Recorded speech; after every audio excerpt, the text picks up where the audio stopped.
우리 다 같이 하나님께 찬양 드리시겠습니다.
믿음이 없이는 하나님을 기쁘시게 하지 못하나니 하나님께 나아가는 자는 반드시 그가 계신 것과 또한 그가 자기를 찾는 자들에게 상 주시님이심을 믿어야 할지니라. 아멘.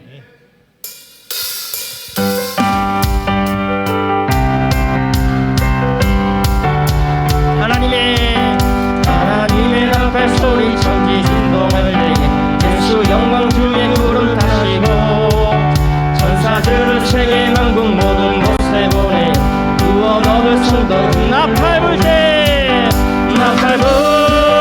나의 이름 나팔 불 때 나의 이름 나팔 불 때 나의 이름 부를 때에 같이 참여 무덤 속에 잠자 던져 그때 다시 일어나 영화로운 부활 승리 얻으리. 주의 택한 모든 성도 우리 타고 올라가 공중에서 주의 얼굴 배우리. 나팔 불 때 나의 이름 나팔 불 때 나의 이름 나팔 불 때 나의 이름 부를 때에 같이 참여하겠네. 주님 다시 오실 날을 우리 알 수 없으니 항상 기도하고 깨어 있어서 기쁨으로 보좌 앞에 우리 나가서도록 그때까지 참고 기다려. 나팔 불 때 나의 이름 나팔 불 때 나의 이름 나팔 불 때 나의 이름 부를 때에 같이 주님 다시 오실 날을 우리 알 수 없으니 항상 기도하고 깨어 있어서 기쁨으로 보좌 앞에 우리 나가서도 그때까지 참고 기다리겠네. 나팔 불 때 나의 이름 나팔 불 때 나의 이름 나팔 불 때 나의 이름 부른 나팔 불 때 나팔 불 나팔 불 때 나의 이름 나팔 불 때 나의 이름 부를 때에 다시 참여하겠네. 나 주의 믿음 갖고 홀로 걸어도 나 주의 믿음 갖고 노래 부르네. 폭풍 구름 몰아치고 하늘 덮어도 나 주의 믿음 갖고 실망치는 내 친구 주는 내 친구 진실한 친구 세상 끝까지 주를 믿으리. 폭풍 구름 몰아치고 하늘 덮어도 나 주의 믿음 갖고 나 주의 믿음 갖고 나 주의 믿음 갖고 홀로 걸어도 나 주의 믿음 갖고 노래 부르네. 폭풍 구름 몰아치고 하늘 덮어도 나 주의 믿음 갖고 실망치 않네.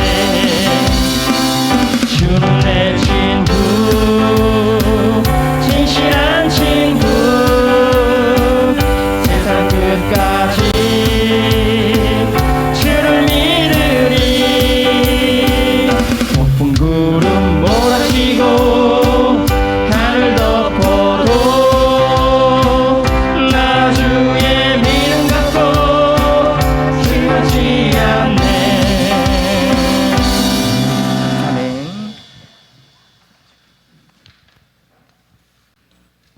만일 그리스도 안에서 우리가 바라는 것이 다만 이 세상의 살 뿐이면 모든 사람 가운데 우리가 더욱 불쌍한 자이리라. 그러나 이제 그리스도께서 죽은 자 가운데서 다시 살아나사 잠자는 자들의 첫 열매가 되셨도다. 아멘.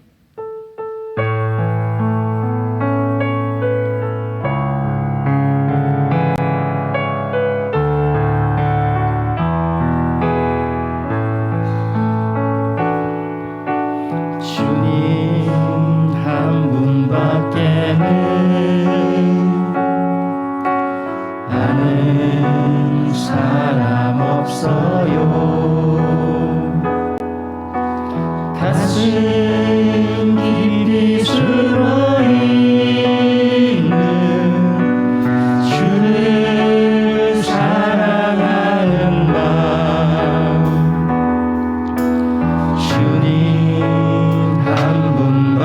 때는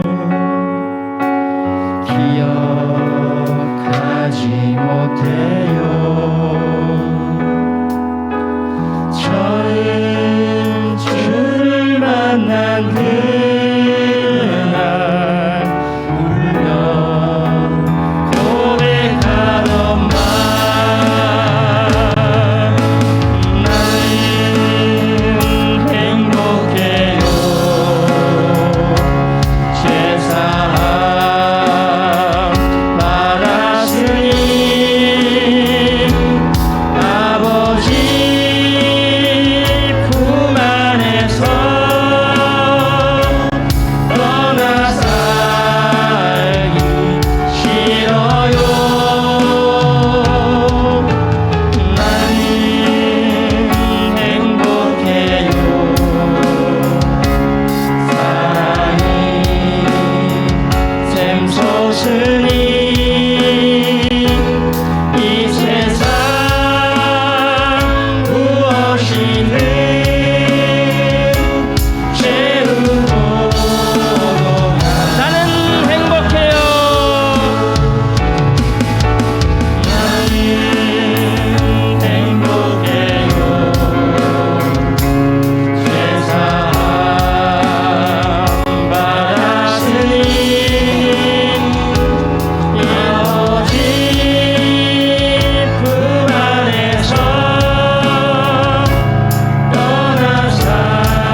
진실로 다시 너희에게 이르노니 너희 중에 두 사람이 땅에서 합심하여 무엇이든지 구하면 하늘에 계신 내 아버지께서 그들을 위하여 이루게 하시리라. 두세 사람이 내 이름으로 모인 곳에는 나도 그들 중에 있느니라. 아멘. 살아계신 아버지 하나님, 하나님을 예배하는 복된 자리에 불러주셔서 감사드립니다. 특별히 10월 새로운 달을 맞이해서 아름다운 가을과 함께 우리의 마음이 주님을 사랑하며 헌신된 마음으로 예배하기를 원합니다. 현재 우리의 현실은 여전히 어려움 가운데 있지만 이기게 하실 하나님을 기대하며 믿음으로 일어서기를 원합니다. 예배의 자리에 나왔습니다. 정직하고 겸손한 마음, 사모하며 순종하는 마음을 주셔서 성령의 충만한 가운데 오직 주님을 높여드리는 참된 예배가 이루어지게 하시옵소서. 하나님 홀로 영광을 받으시고 하늘 문을 여시사 은혜를 베푸시며 저희 모든 소원을 주 예수 안에서 응답해 주실 줄 믿습니다.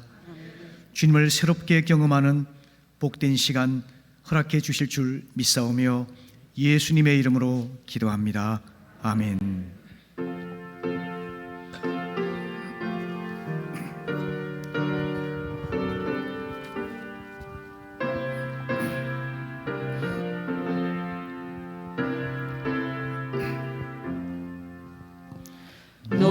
놀라운 그 이름, 놀라운 그 이름, 놀라운 그 이름, 예수 내 주, 전능의 왕이요 만물의 주시니, 놀라운 그 이름, 예수 내 주, 선하신 목자 또 영원한 반석, 전능의 하나님,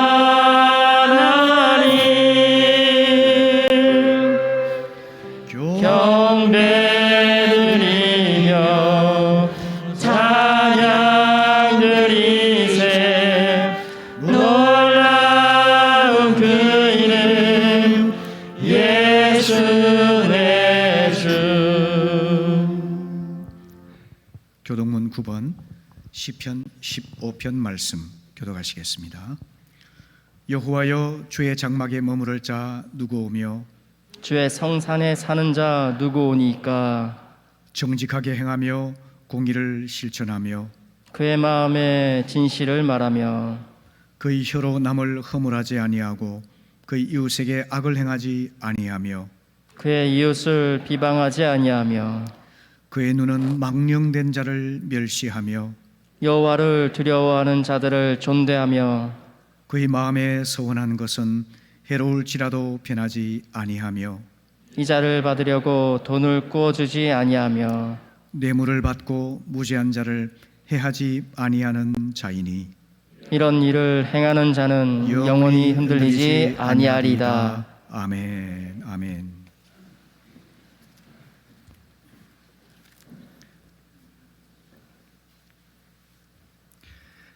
지금도 살아계신 하나님 아버지, 이 시간 주일 예배를 통해서 큰 은혜 받기를 간절히 기도합니다.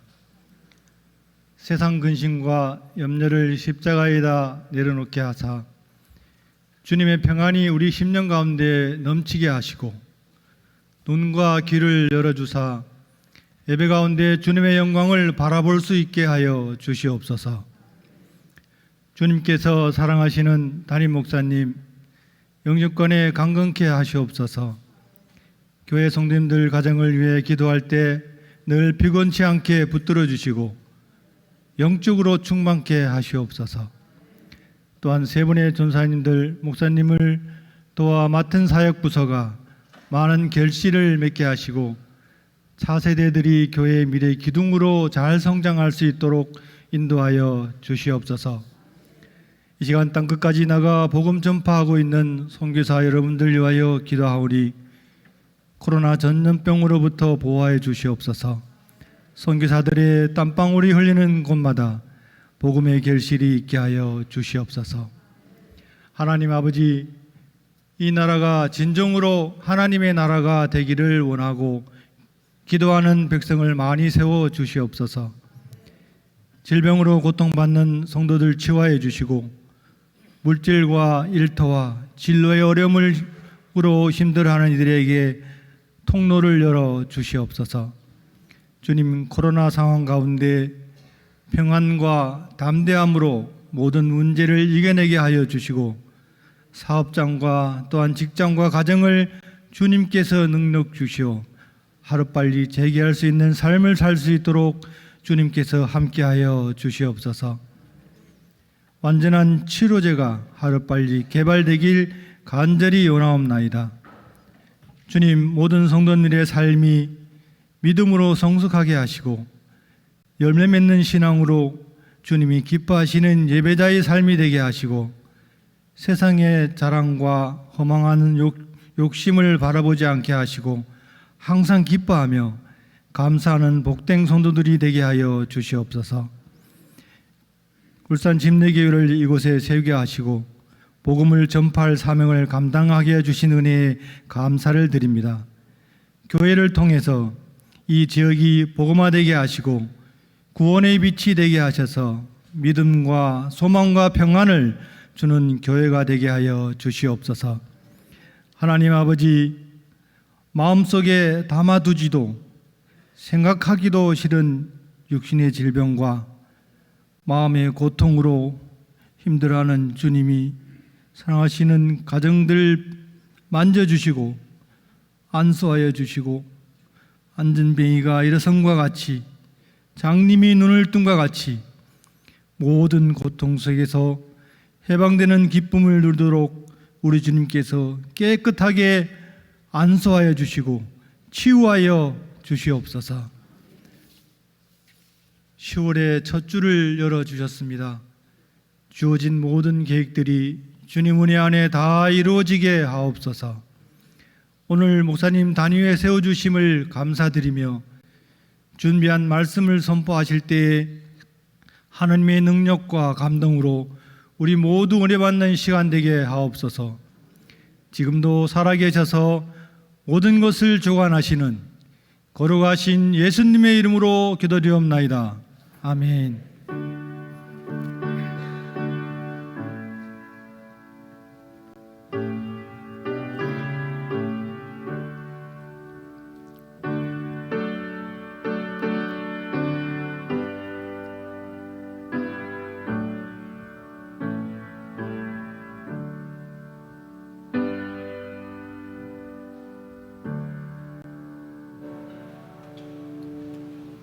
오늘 헌금 시간에는 김은정 집사님 하나님께 헌신하는 마음으로 찬양을 올려드리겠습니다. 아멘으로 응답하시고 은혜 많이 받으십시오. 박수로 환영해 주십시오.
아멘, 아멘.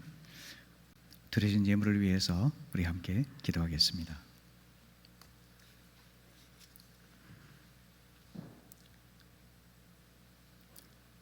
우리 생명과 물질의 주인 되신 아버지 하나님, 허락하신 일터에서 성실과 정직의 땀을 흘리던 소득 거룩히 구별하여 아버지께 드립니다.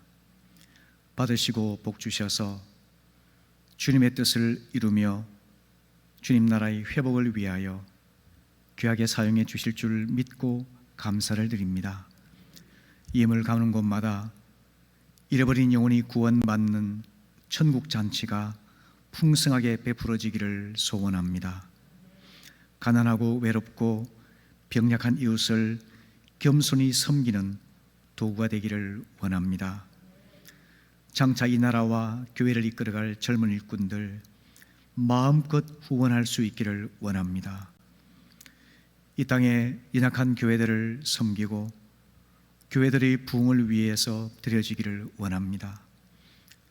이 땅의 정의와 평화가 회복되게 하시고 거짓과 탐욕과 윤리적인 부패로 만연된 이 땅을 불쌍히 보시사 하나님의 복음만이, 성령의 역사만이 이 땅을 새롭게 하실 수 있는 줄 고백하며 주님의 긍휼하심을 구합니다. 특별히 이 어려운 가운데서 병약하며 실직하며 직장이 불안정하고 사업의 어려움을 겪는 한 분 한 분을 기억해 주시고 위로하시며 도와주시며 치유하여 주시기를 간절히 구합니다. 주의 성령께서 그들의 발걸음 속에 함께하여 주시옵소서.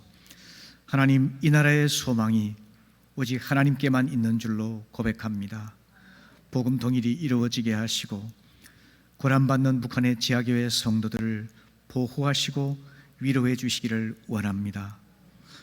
이제 100여 년을 지나면서 부패해지고 게을러지고 세속화되어 버린 남한의 교회들이 코로나를 통해서 주님께로 돌아오게 하시고 가슴을 치며 애통하게 하시고 복음의 진리와 하나님의 거룩하심을 회복하는 기회로 삼게 해 주시옵소서. 그리하여 이 땅을 책임지고 또 이 온 열방에 그리스도의 복음을 전하는 복음의 나팔이 되게 하시옵소서. 오늘도 함께 예배 참석하지 못한 분들 위로하여 주시기 원합니다. 온라인으로 참석하는 분들 주 앞에 나와 예배할 수 있는 믿음과 생활 여건을 허락해 주시옵소서. 오늘 예배에 참석한 모든 성도들 그들의 필요를 아시고 소원을 아시는 주님, 주님의 선하신 뜻 가운데 응답하여 주시고 만나 주시옵소서. 예수님의 이름으로 기도합니다. 아멘. 아멘. 교회 소식을 나누면서 함께 친교하는 시간입니다. 앞뒤 좌우를 보시면서 따스하게 환영해 주시면 감사하겠습니다. 잘 오셨습니다. 환영합니다. 축복합니다. 은혜 많이 받으십시오. 네, 감사합니다. 교회 소식을 잠깐 나누겠습니다. 이제 10월부터는 정말 작정하고 교회에 와서 헌신의 예배를 드릴 수 있도록 최선을 다해 주시기를 바라고요. 또 목원들과 우리 성도님들에게 피차 권면해 주시면 감사하겠습니다. 아무리 생각해 보아도 1시간의 교회 예배만큼 모든 활동 중에서 안전한 곳이 없습니다. 이제는 우리가 결단해야 될 때라고 믿습니다. 그리고 10월 1일부터 손병렬, 염동훈, 권명진 세 분의 안수집사님 호칭이 장로로 변경되었습니다. 2019년 9월 22일에 안수를 받았습니다. 만 2년 동안 성실하게 교회를 섬겨왔기에 운영위원회에서는 10월 1일부터 장로로 호칭하기로 결의했습니다. 이에 성도님들께 보고를 드리고요. 이부 예배 참석하신 우리 손병열 장로님 일어서 주시면 우리 박수로 환영하며 또 축복하도록 하겠습니다. 예, 감사합니다. 교회를 더 성심으로 잘 섬겨 주실 줄로 믿고 축복합니다. 큐틴을 통해서 날마다 주님과 더불어 동행하시고요, 또 가정과 목장에서 받은 은혜를 나눠주시기를 바라겠습니다. MIP 가정 예배 순서지 받아가셔서 일주일에 최소 한 번 이상 온 가족이 예배하며 믿음을 지켜갈 수 있도록 힘써주시면 고맙겠습니다. MIP 직장맘 세미나 이번 주 수요일까지가 등록 마감입니다. 현재 4분이 등록하셨는데요, 더 많은 분이 등록하셔서 우리 자녀들을 위해서 또 손주들을 위해서 기도하는 그런 부모님들이 많아질 수 있기를 바랍니다. 목욕탕 목회 세미나 10월 25일 월요일부터 수요일까지 온라인으로 진행이 되는데요, 이것은 말씀을 묵상하면 개인과 가정과 교회에 어떤 변화가 일어나는지를 보여주는 생생한 간증이 있습니다. 여러분 꼭 관심 가지시고 등록해 주시면 여러분의 삶에 엄청난 은혜가 될 줄로 믿습니다.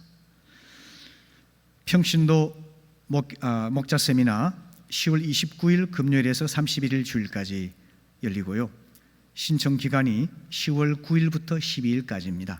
교회 말씀만 해주시면 대행을 해드립니다. 목자로서 사역하시지만 불가피한 사정으로 다녀오지 못하신 분, 또 성도님들 중에서 관심 갖고 참여하시기 원하시는 분들, 또 다녀오지 못하신 우리 중직자분들, 여러분 꼭 이번 교회에 등록하셔서 가정교회의 그 본질과 사역의 원리와 방법을 배우고 또 은혜 받으시기를 바랍니다.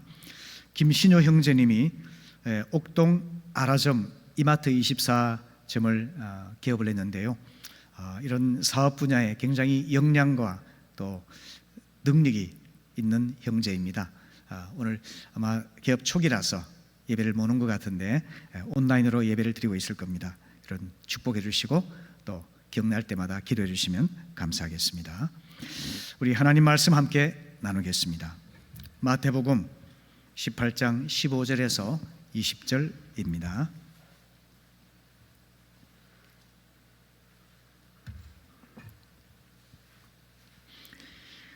내 형제가 죄를 범하거든 가서 너와 그 사람과만 상대하여 권고하라.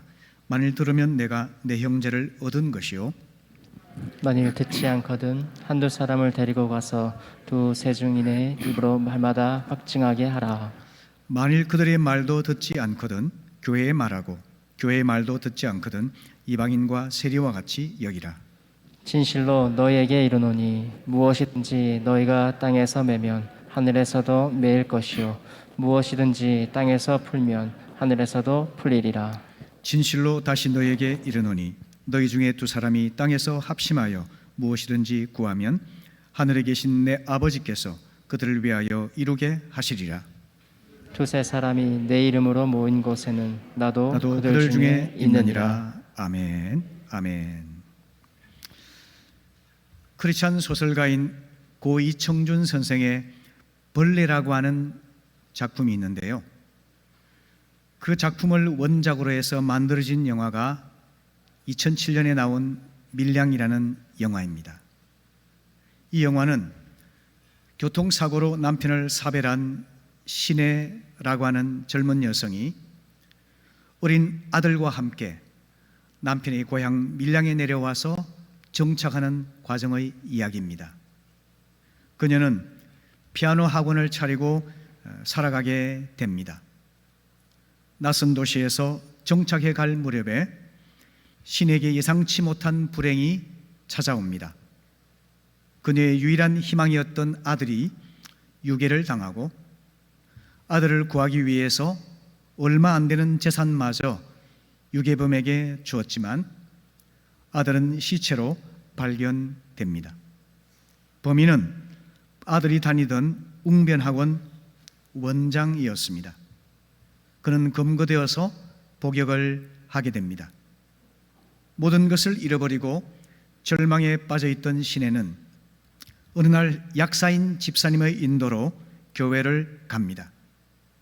부흥회에서 안수를 받고 치유도 경험합니다. 구역 예배에서 신앙 간증까지 하게 됩니다. 은혜 충만한 시내는 목사님께 자기 아들을 죽인 범인을 찾아가서 용서해 주겠노라고 말을 합니다.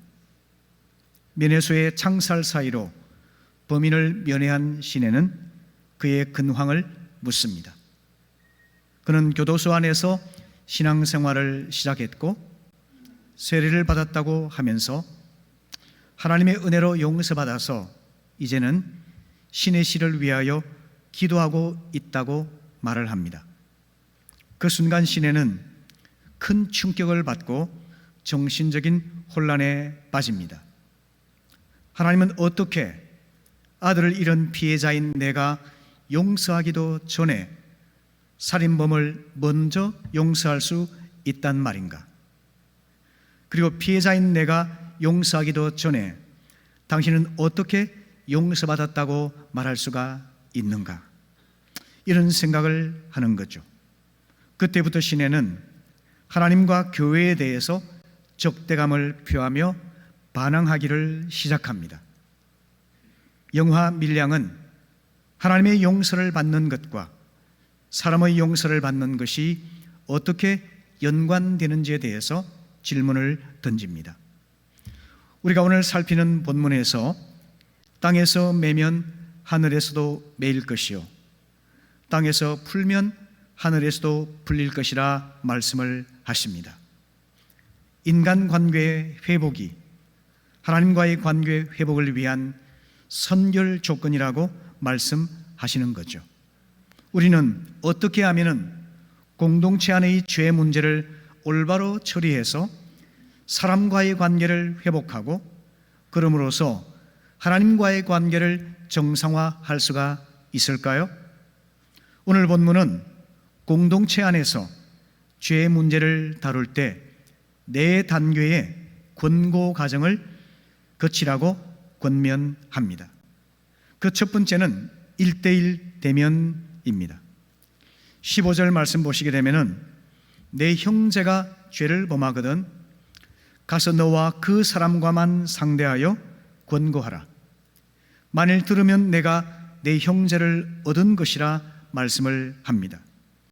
예를 들어서 어떤 사람이 물질적으로 손해를 끼칠 수도 있습니다.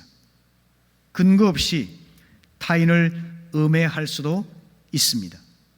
또는 간음죄를 범해서 심각한 윤리적인 실수를 할 수도 있습니다. 이럴 때 죄 범한 사람이 찾아가는 것이 아니라 피해를 입은 사람이 먼저 찾아가는 것이 1:1 대면의 원리라고 주님께서는 말씀하십니다. 왜 그런 말과 행동을 했는지, 혹시 뜻하지 않게 말이 와전되지는 않았는지 이런 것들을 대화를 통해서 풀라고 말씀을 하시는 겁니다. 실수하거나 죄를 범한 그 사람을 돕고 그와의 관계를 회복시키려는 사랑의 마음으로 겸손하게 대면하라고 주님께서는 말씀하십니다. 우리는 흔히 상처를 받게 되면 분노를 품고 복수를 노리거나 다른 사람에게 험담할 때가 많이 있지 않습니까? 하지만 주님께서는 우리가 힘들더라도 그 사람에게 먼저 찾아가라고 명령하십니다. 이것이 세상과 구별되는 교회의 거룩한 특징이 된다는 점입니다. 1:1 대면은 우리에게 상처를 입히거나 모욕한 사람을 정면 공격하는 기회가 아닙니다. 오해를 풀고 마음의 상처를 치유받으며 관계를 회복해서 결국에는 교회 공동체 안에서 건강한 지체로 살아갈 수 있게 만드는 기회가 된다는 것입니다. 공동체 안에서 죄 문제를 지혜롭게 다루는 첫 번째 단계, 바로 1:1 대면입니다. 상처 입고 피해 입은 사람이 먼저 찾아가서 그와 대면하는 직면의 용기를 발휘하게 되면 문제를 초기에 해결할 수 있는 이점을 갖게 되는 것입니다. 그래서 성경은 잠언 27장 5절 말씀에서 맞대놓고 책망하는 것이 숨은 사랑보다 낫다 이렇게 말씀하고 있는 것입니다. 두 번째 단계는 두세 증인의 확정입니다. 1대1 대면을 통해서 그가 실수를 인정하거나 상호 오해가 풀리면 형제를 얻은 것입니다. 그런데 그가 자존심을 내세우거나 여전히 죄를 고집하는 이런 완고한 자세를 갖게 되면 상대의 말을 듣지 않겠죠. 그럴 때는 다음 단계로서 두세 증인을 초청해서 객관적인 판단을 구하라고 주님은 말씀하십니다.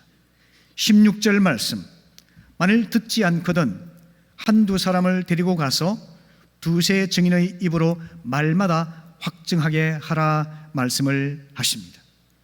사람은 누구나 자기를 합리화하는 경향을 갖고 있습니다.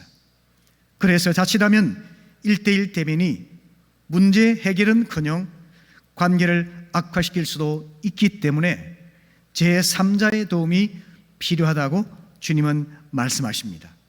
이때 초청되는 증인은 신앙이 깊고 인격적으로 성숙하며 어느 한쪽에 치우치지 아니하고 객관적이고 성경적인 조언을 해줄 수 있는 사람이라야 하지 않겠습니까?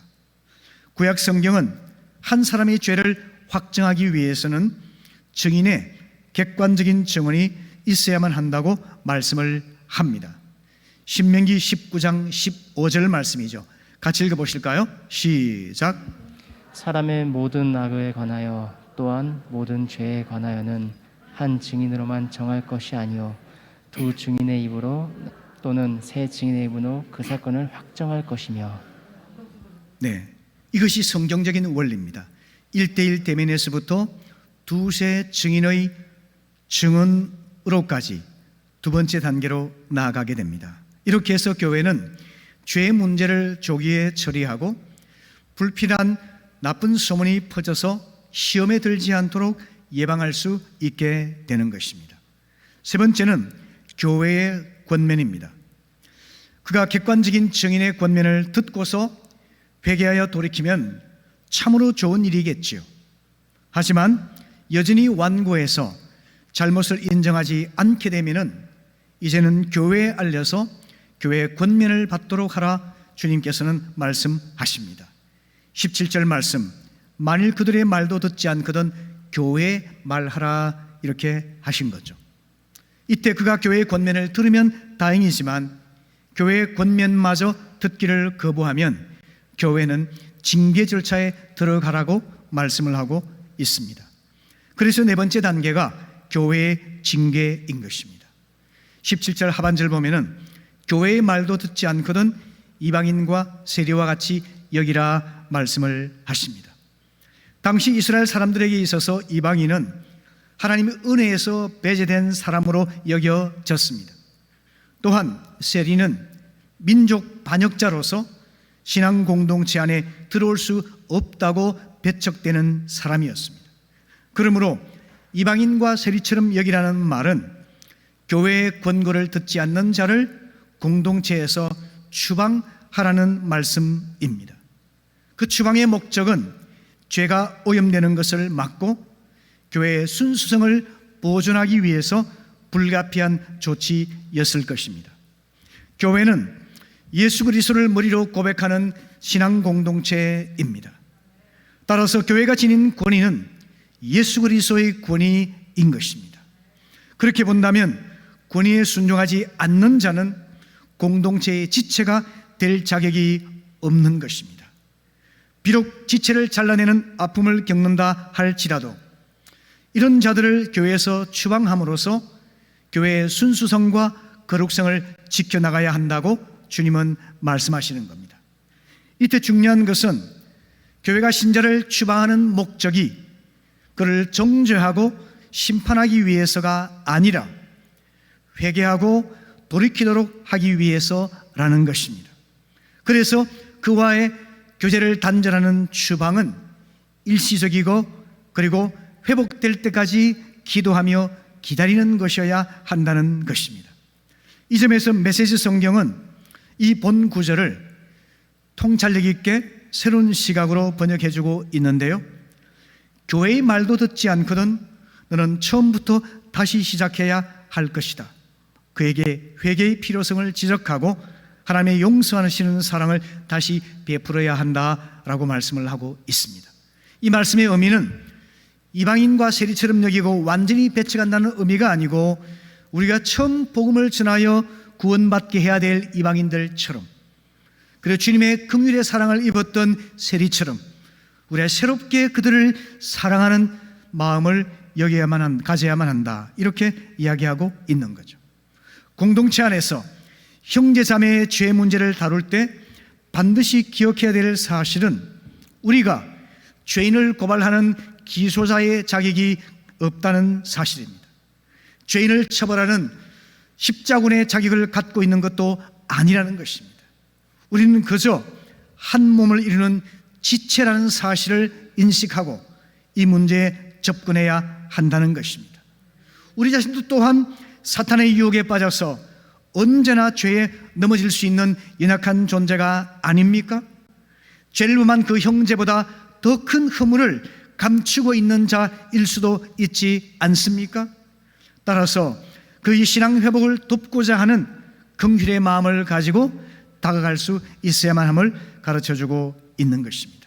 이 때문에 교회는 범죄한 형제 자매가 있을 때에 그를 인격적으로 대접하고 단계적으로 접근하며 그리스도의 권위를 따라서 사랑으로 권고해야만 한다고 말씀하고 있는 것입니다. 이처럼 이럴 때에 우리는 하나님의 성품을 드러내고 교회 안에서 부패한 죄를 제거할 수가 있는 것입니다. 하나님의 마음을 한번 생각해 보십시오. 하나님께서는 범죄한 아담이 수치심과 두려움으로 숲에 숨어 들어갔을 그때에 이렇게 부르십니다. 아담아, 내가 어디에 있느냐? 그 이름을 인자하게 불러주심으로써 회복될 수 있는 기회를 허락하셨습니다. 가인이 동생 아벨을 죽였을 때에도 하나님께서는 가인을 직접 공격하지 않으시고 물으십니다. 가인아, 내 아우 아벨이 어디에 있느냐? 간접적으로 물으시면서 그의 인격을 존중해 주십니다. 그는 이러한 하나님의 마음을 품고 죄를 미워하되 죄인은 사랑하는 지혜를 발휘함으로써 범죄한 지체를 회복시켜 주시고 교회의 순수성과 거룩성을 지켜나가는 교회가 될 수 있기를 바라는 것입니다. 우리 교회도 그런 지혜를 배울 수 있기를 바랍니다. 아멘.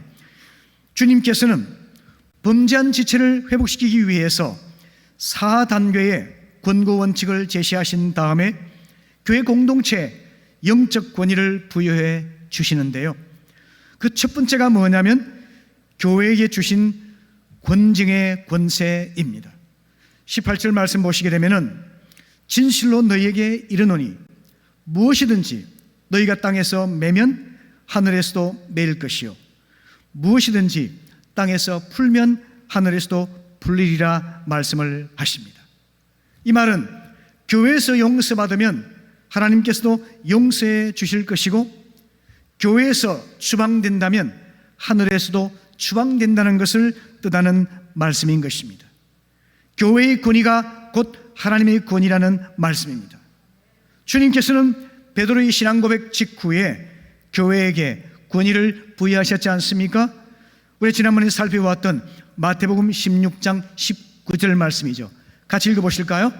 시작. 내가 천국 열쇠를 내게 주리니 내가 땅에서 무엇이든지 매면 하늘에서도 매일 것이요 내가 땅에서 무엇이든지 풀면 하늘에서도 풀리리라. 아멘. 이것이 교회가 가지고 있는 권징의 권세입니다. 그리고 권징의 권세를 올바로 시행하는 교회가 참된 교회의 징표가 될 수 있는 것입니다. 바울이 설립한 고린도 교회를 한번 생각해 볼까요? 고전 5장 1절 이하에서 사도 바울은 이렇게 말을 합니다. 여러분들 가운데 음행이 있다는 소식을 들었다. 이방인들 가운데 찾아보기도 힘든 이런 엄청난 음행이 교회 안에 있다는 겁니다. 어떤 젊은 사람이 자기 아버지의 후처를 범했다고 하는 것입니다. 그러면서 회개하지도 아니하고 오히려 당당하게 행동하고 있는데 교회는 그를 쫓아내지도 아니하고 있더라는 겁니다. 이에 대해서 사도 바울은 주 예수의 이름으로 그들에게 강하게 권면하면서 그를 교회에서 추방시키고 교회가 순수함과 거룩함을 회복할 수 있도록 권면합니다. 바울의 말에 따라서 교회는 그 형제를 징계를 하고 교회의 거룩함과 순수함을 회복하여서 비록 육체는 사탄에게 내주었지만 영은 주 예수의 날에 구원을 받을 수 있도록 그 형제를 배려하였다, 이렇게 말씀하고 있는 것입니다. 우리 침례교회 영적 조상인 아나베프티스트는 주님이 피로 값주고 사신 교회의 권위를 철저히 인정하고자 했습니다.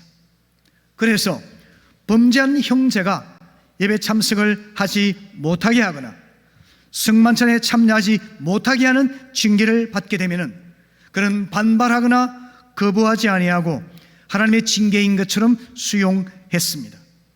그래서 일정 기간 동안 회개하며 자숙하며 근신의 시간을 보내었습니다. 그 다음에 교회가 허락해 주게 되면 교회에 와서 예배를 드리고 성만찬에 참여하며 지체로서의 역할을 감당할 수 있게 했던 것입니다. 이와 같이 해서 그의 신앙이 회복될 뿐만 아니라 교회의 순수성과 거룩함도 지킬 수가 있었던 것입니다. 그런데 오늘날 교회의 권징이 거의 사라져가고 있는 것이 문제입니다. 교회에서 징계를 받게 되면 어떤 교회는 이렇게 생각합니다.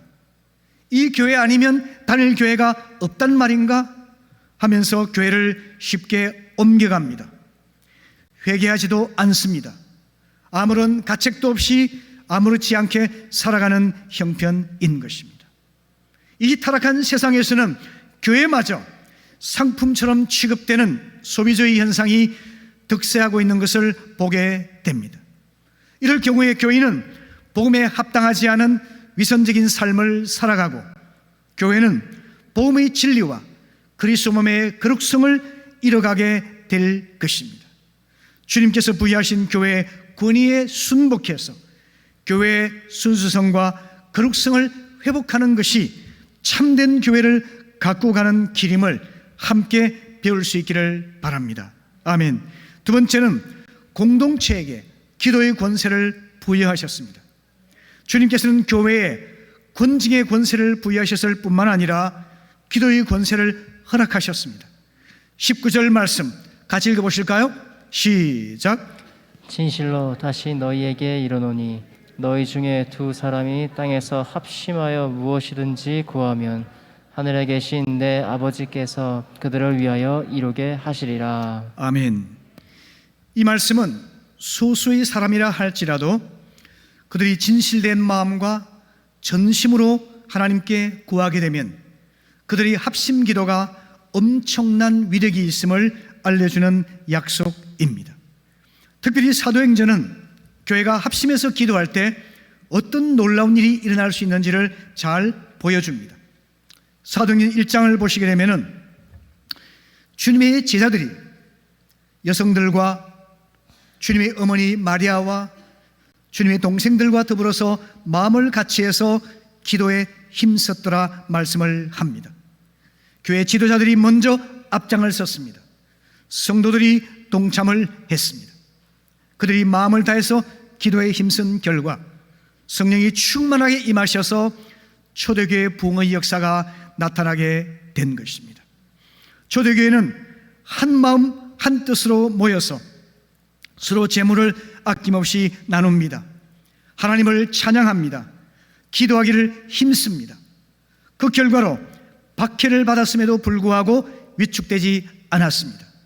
오히려 내적으로 더 강해졌습니다. 더 담대하게 복음을 전했습니다.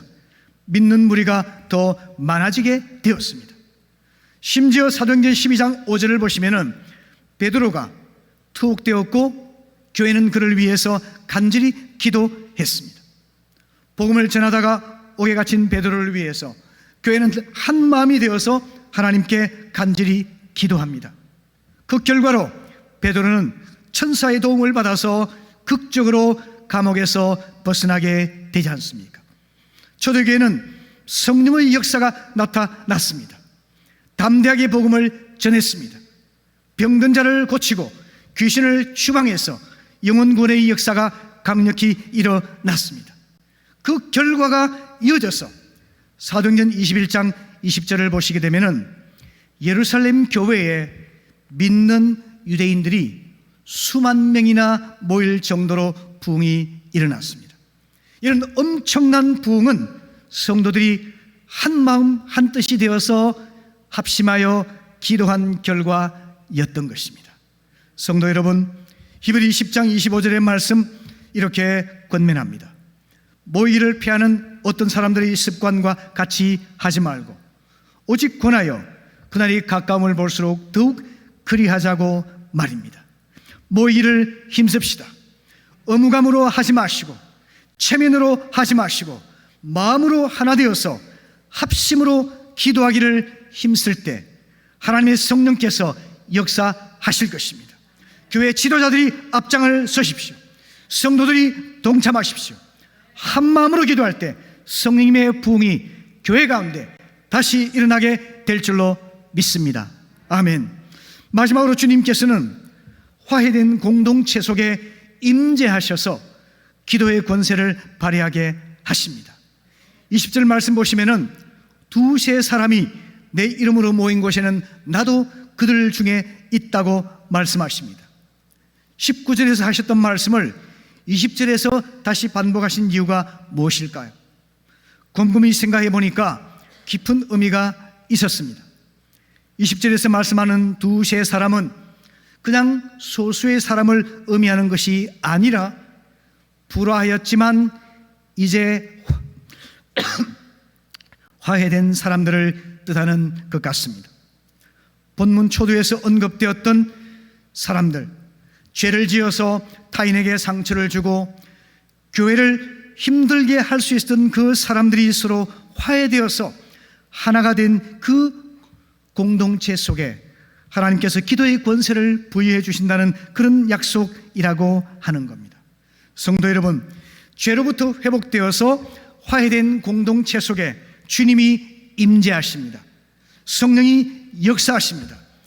교회에 주어진 기도의 권세는 바로 합심 기도의 권세이고 합심 기도의 전제는 바로 용서와 화해된 공동체라고 하는 것입니다. 오늘 설교 초두에서 소개해드렸던 영화 밀양의 마지막 장면에서 시내는 정신병원에서 퇴원해서 미장원을 갑니다. 거기에서 머리를 자르게 되는데요, 하필이면 머리를 자르는 미용사가 유괴범의 딸임을 알게 됩니다. 분노한 그녀는 머리를 자르다 말고 뛰쳐나와서 집으로 돌아옵니다. 그리고 마당에 거울을 내어놓고 가위로 자기 머리카락을 자르기 시작합니다. 그때 머리카락이 흩날리는 마당 한 구석에 지저분한 곳을 한 조각의 빛이 비치면서 영화는 막을 내리는데요, 이 한 조각의 빛은 혼란 속에 방황하는 한 슬픈 여인의 인생에 여전히 예수 그리스도의 빛이 비치고 있다는 것을 상징하는 내용입니다. 여러분, 밀양이라는 단어가 비밀스러운 태양이라는 것을 알고 계십니까? 영어로 하면 Secret Sunshine입니다. 밀양의 교회 공동체가 그녀의 방황과 반항에도 불구하고 그 상처받은 가련한 영혼을 사랑으로 끌어안고 미움을 풀어주며 그녀를 받아줄 수 있었다 한다면 주님의 그 비밀스러운 사랑의 빛이 그녀에게 비치듯이 그 교회를 통해서도 또한 비치게 될 것이라고 믿습니다. 여러분, 우리 교회가 그런 교회가 될 수 있기를 바랍니다. 상처 입은 가련한 영혼들, 그리고 미움과 불화를 겪고 있는 사람들, 그런 사람들을 끌어안고 그들에게 주님께서 비밀스러운 사랑의 빛을 비추고 있음을 깨닫고 교회가 그런 용서와 화해의 공동체를 일궈가게 될 때 성령께서 함께 하시고 성령의 놀라운 능력이 나타나게 될 줄로 믿는 것입니다. 말씀을 마무리하겠습니다. 훗날 뉴욕 시장이 되었던 라가디아가 판사로 일할 때의 이야기인데요.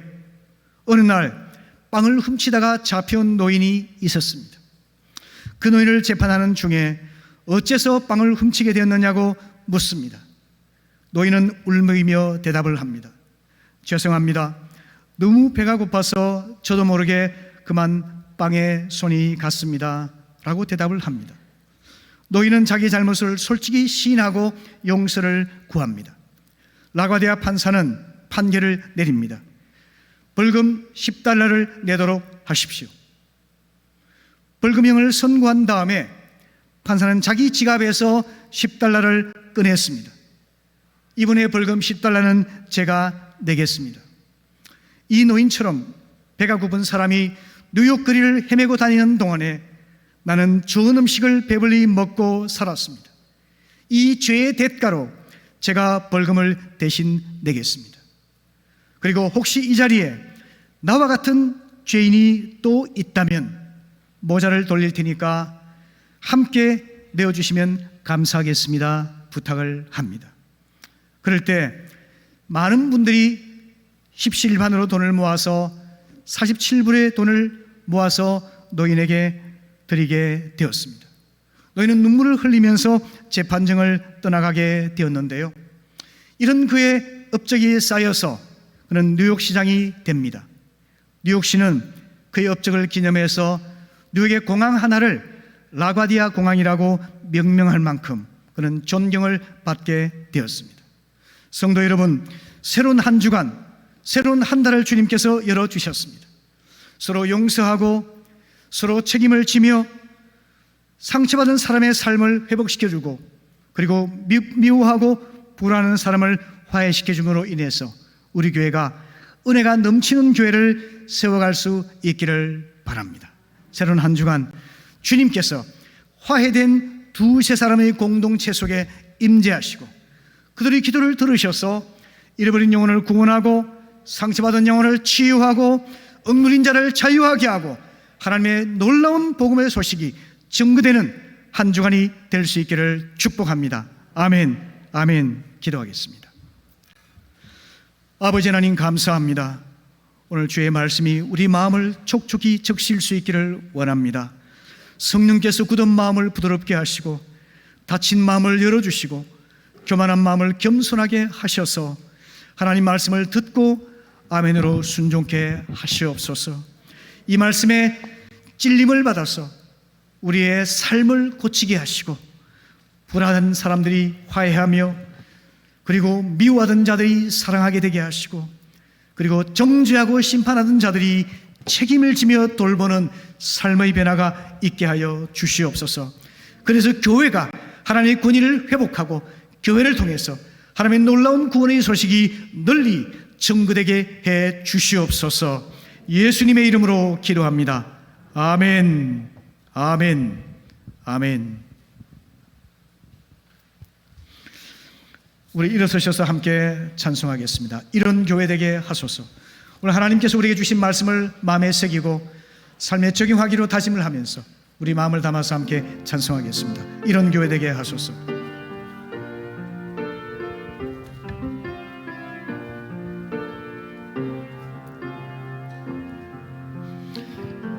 진정한 교회가 숨쉬는 교회 주님이 주인 되시는 교회 믿음의 기도가 쌓이는 교회 최고의 찬양을 드리는 교회 말씀이 살아 움직이는 교회 성도의 사랑이 넘치는 교회 섬김과 헌신이 기쁨이 되어 열매 맺는 아름다운 교회 주님의 마음 닮아서 이웃을 사랑하는 교회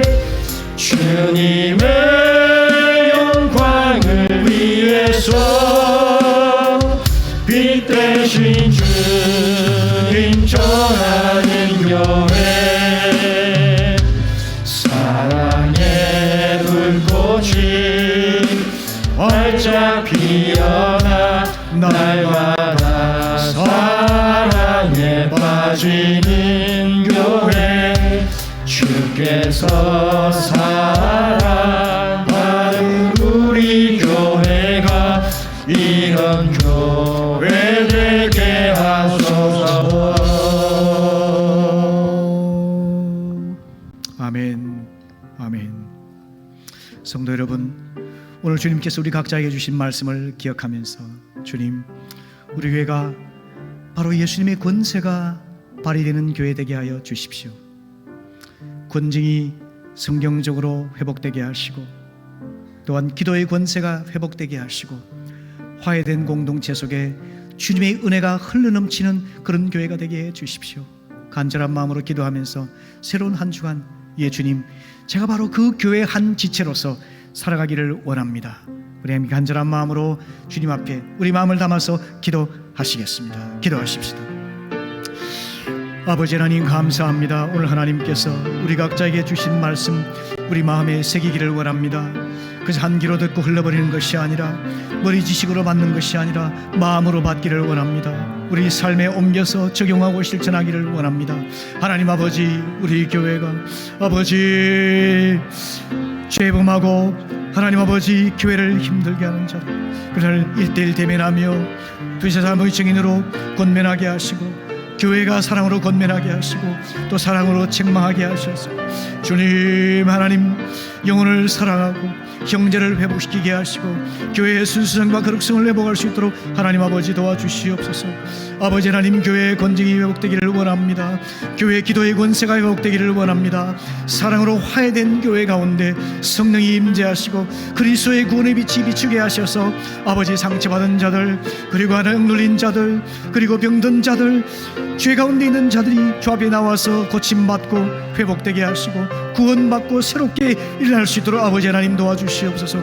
우리 교회 성도님들이 바로 그런 분들이 되기를 원합니다. 우리 교회가 바로 그런 교회가 될 수 있기를 원합니다. 주님께서 원하시는 그런 교회가 될 수 있도록 아버지 하나님 한 주간 우리의 삶을 지켜주시옵소서. 우리의 발걸음과 동행하여 주시옵소서. 하나님께서 두세 사람이 모인 곳에 함께 하신다 하셨사오니 주님께서 함께 하시는 화해의 공동체가 우리 교회가 되게 하시고 이 공동체가 함께 기도할 때 기도의 권세가 나타나게 하시고 많은 영혼들이 주 앞에 나와서 구원받고 하나님의 자녀로 거듭날 수 있도록 도와주시옵소서. 주님 감사합니다. 반드시 그렇게 하여 주실 줄로 믿고 감사를 드립니다. 아멘, 아멘, 아멘, 아멘, 아멘. 지금은 우리 주 예수 그리스도의 구속의 은혜와 아들 예수님을 보내주신 아버지 하나님의 사랑하심과 모든 믿는 자 안에 살아 역사하시는 성령님의 권능이 말씀 받고 아멘 순종하는 모든 성도들에게 지금부터 영원히 함께 하시기를 축원하옵나이다. 아멘, 아멘.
염려하지 않아도